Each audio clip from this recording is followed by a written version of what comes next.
ವಿಜಯಪುರ ತಾಲೂಕಿನ ಕಾಂಗ್ರೆಸ್ ಪಾಳ್ಯದಲ್ಲಿ ದಿನದಿಂದ ದಿನಕ್ಕೆ ಅಸಮಾಧಾನ ಹೊಗೆ ಇರುತ್ತಲೇ ಇದೆ.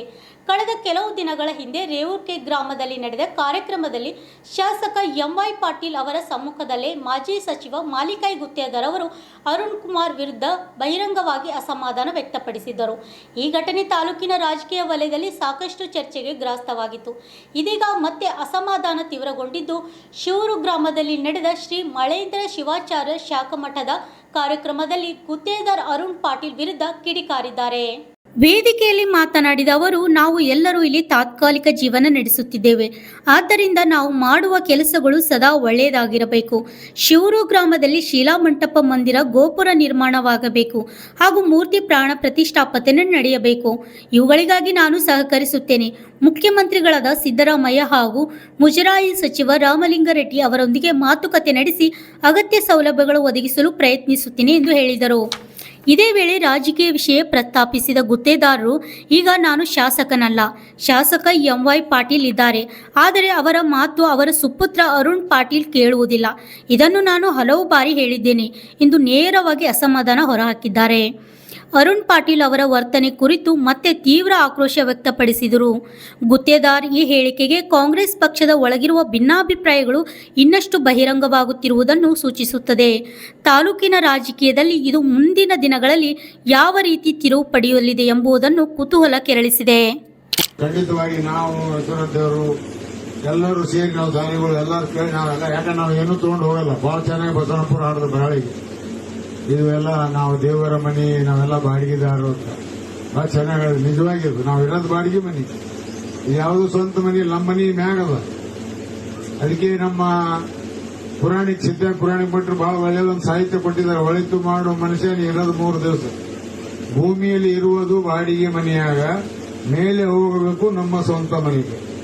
ಇದು ಬಹಳ ಚೆನ್ನಾಗಿದೆ. ಬರಲು ಏನು ತಂದೆ, ಬರ ಏನ್ ತಂದೆಪ್ಪ, ಹೋಗುವುದು ಏನು ತಗೊಂಡು ಹೋಗ್ತೀವಿ, ಎಲ್ಲ ಇಲ್ಲೇ ಬಿಟ್ಟು ಹೋಗ್ಬೇಕು ನಾವು. ಇಂಥ ಒಂದು ಜೀವನ ನಮ್ದಿದ್ದಾಗ ಈ ದೇಹದಲ್ಲಿ ಉಸಿರುವರೆಗೆ ಇಂಥ ಪರೋಪಕಾರಿ ಕೆಲಸಗಳು, ಜನರ ಪರವಾಗಿ ಕೆಲಸಗಳು ಮಾಡಿ ಜನರಿಂದ ಏನು ಒಳ್ಳೆ ಕೆಲಸ ಮಾಡ್ತಾ ಇದ್ದಾರಪ್ಪ ಅನ್ನುವಂಥ ಮಾತು ಜನರಿಂದ ಬಂದ್ರೆ ನಾವು ಮನುಷ್ಯನಾಗಿ ಹುಟ್ಟಿದ ಸ್ವಾರ್ಥ ಆಗ್ತದೆ, ಅರ್ಥನೇ ಆಗಲ್ಲ.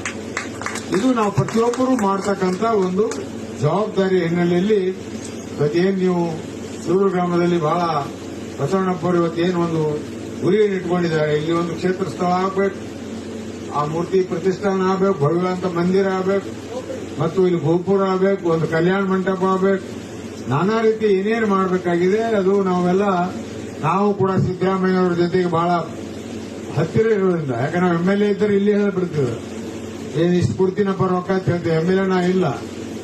MLA ಎಂ.ವೈ. ಪಾಟೀಲ್ ಹೇಳಿ ಕೊಡಿಸ್ಬೋದು, ಅವ್ರ ಮಗ ಮಂಡದವ್ರು. ಅದಕ್ಕಾಗಿ ಆ ಮಗ ಮಾತು ಕೇಳಲ್ಲ. ಹಂಗಾಗಿ ನಾನು ಜಾಡ್ಸೀನಿ ಮೊನ್ನೆ, ಹೇಳ್ಬಾರ್ದ್ರ ಬೇರೆ ಸರಿ. ಅಪ್ಪ ಹೇಳಿದ ಕೇಳಲ್ಲ, ಅಪ್ಪ ಹೇಳಿದ್ರೆ ಕೇಳಲ್ಲವ. ಅದಕ್ಕಾಗಿ ನಾ ಅದು ಭರವಸೆ ಕೊಡಲ್ಲ. ಆದ್ರೆ ಸಿದ್ದರಾಮಯ್ಯವರು ಮನವೊಲಿಸಿ ನಿಮ್ಮ ಟ್ರಸ್ಟಿನ ಕಾಪಿ ತಗೊಂಡು ಹೋಗಿ, ಮತ್ತು ನಮ್ಮ ಮುಜರಾಯಿ ಮಿನಿಸ್ಟರ್ ಅಂತ ರಾಮಲಿಂಗಾರೆಡ್ಡಿ ಅವರಿಗೆ ಭೇಟಿಯಾಗಿ ಎಷ್ಟು ಇನ್ನೂ ಧನ ಸಹಾಯ ಮಾಡಬೇಕಾಗಿದೆ ಆ ಮಾಡ್ತಕ್ಕಂಥ ಪ್ರಯತ್ನ ಮಾಡಿ, ಉಳಿದು ನಾವು ಎಲ್ಲ ಕೈ ಜೋಡಿಸಿ ಇವಾಗ ವಿಶ್ವನಾಥ ಮಹಾಸ್ವಾಮೀಜಿಯವರ ಒಂದು ನೇತೃತ್ವದಲ್ಲಿ ಜಾಗ ಕೊಟ್ಟಿದ್ದೇವೆ ಅಂದ್ರೆ ಅದು ಇನ್ನೂ ಹೆಮ್ಮರವಾಗಿ ಬೆಳೀತಕ್ಕಂಥ ರೀತಿಯಲ್ಲಿ ನಾವು ಸಂಪೂರ್ಣವಂತ ಸಹಕಾರ ಅವ್ರಿಗೆ ಕೊಡ್ತೀವಿ. ಅವ್ರದ್ದು ಕೂಡ ಅಭಯ ಹಸ್ತ ಈ ಒಂದು ಗ್ರಾಮದ ಮೇಲೆ ದೇವಸ್ಥಾನ ಇರ್ತಾನಂತ ಮಾತನ್ನು ಕೂಡ ಈ ಸಂದರ್ಭದಲ್ಲಿ ಹೇಳಿ, ಈಗ ನೇರವಾಗಿ ಪೂಜ್ಯರಿಗೆ ಆಶೀರ್ವಚನ ಕೊಡ್ತೀನಿ. ಯಾಕಂದ್ರೆ ನಾವು ಮದಿ ಕಾರ್ಯಕ್ರಮಕ್ಕೆ ಹೋಗಬೇಕಾಗಿದೆ. ದಯವಿಟ್ಟು ತಾವು ಯಾರು ಅನ್ಯತೆ ಭಾವಿಸಬಾರ್ದು ಅಂತ ಹೇಳಿ ಎಲ್ಲರಿಗೂ ಹಂಚಿ ನಾನು ಮಾತು ಮುಗ್ತೇನೆ. ನಮಸ್ಕಾರ. ಆಯ್ತು, ಹೇಳಿದೇವಲ್ಲ, ಅದೇನು ಮಾಡಮ್ ಆಮೇಲೆ. ಈಗ ಪೂಜ್ಯ ಏನು ಹೋಗಲ್ಲ, ಎಲ್ಲ ನೀವು ಮಾಡಿ ನಿಮ್ ಕೈಲಿ ಉದ್ಘಾಟನೆ ಮಾಡ್ತೇವೆ.